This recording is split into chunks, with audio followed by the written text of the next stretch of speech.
Hi, welcome to the Now Testament, where we focus on what the Creator is saying and doing in our time, while abiding by His principles, so that we may have our testament in our time.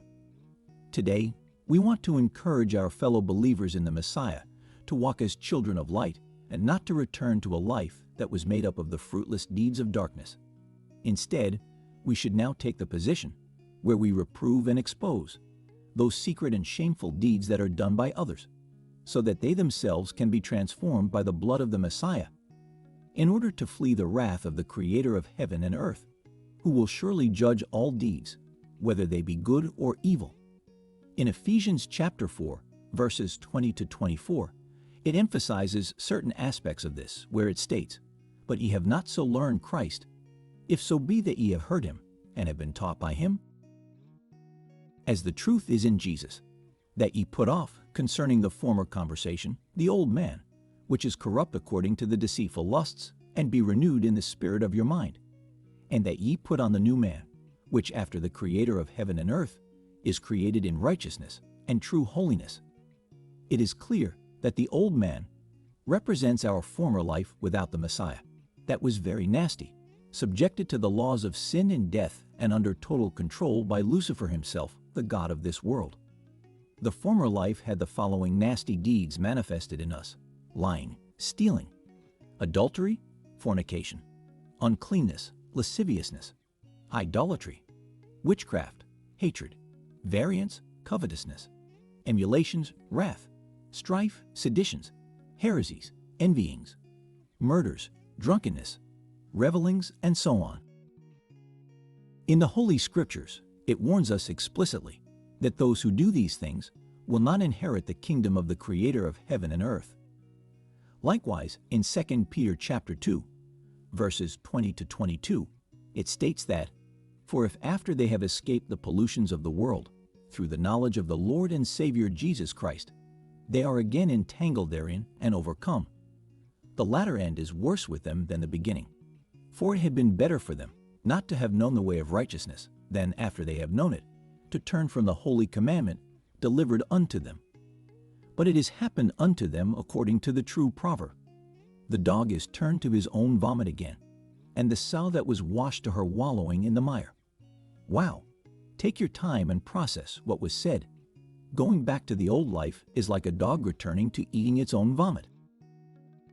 Yes, I know it sounds disgusting, but as disgusting as it may sound, that is how the Creator views us in the Spirit.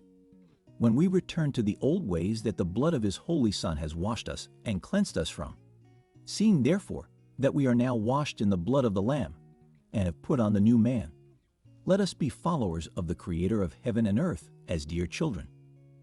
Let us walk in love, in the same manner in which the Messiah has loved us and gave Himself for us as an offering and a sacrifice to the Creator for a sweet-smelling savor.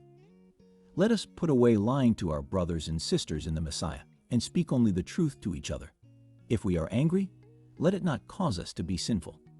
Those who used to be thieves, stop doing so, but instead use your hands in a productive way, so that you may use the same hands to help those who are in need. As it relates to gossipers, talebearers, foolish talkers, and jesters, do not allow any filthy acts of communications to leave your mouths.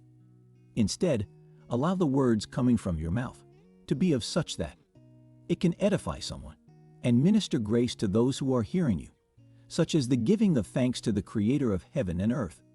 Do not let bitterness, wrath, and malice overtake you.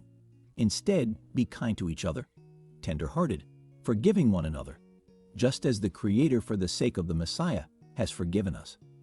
Do not be drunk with wine, but instead, let us be filled with the Spirit of the Creator of heaven and earth, speaking to yourselves in psalms and hymns and spiritual songs, singing and making melody in your heart to the Lord. Remember, as believers, we are called to a holy life. We are now light in the Messiah, so we must walk as children of light. We are the light of the world. We are like a city that is set on top of a hill that cannot be hidden. That is why we must not fellowship with the unproductive works of darkness, but must reprove them instead. Do not allow anyone to trick you with silly phrases such as, We only have one life to live, or we only live once. Using it in the context to say that we must go ahead and indulge in various activities, even to the very detriment of our souls. As believers, however, we know all too well that because of the deeds of the old man, the wrath of the Creator is poured out on the children of disobedience. The times that we are living in are very evil. We must therefore exercise wisdom and discernment from day to day in order to identify and follow the Creator's divine plan for our lives.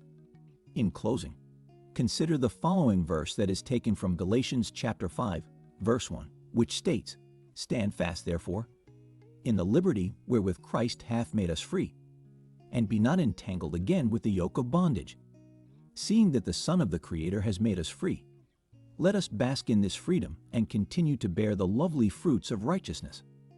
Thanks for listening. We hope that you found this message to be a source of blessing and encouragement. Make sure you show your support by liking our videos and share with a friend so that they too can benefit from our content.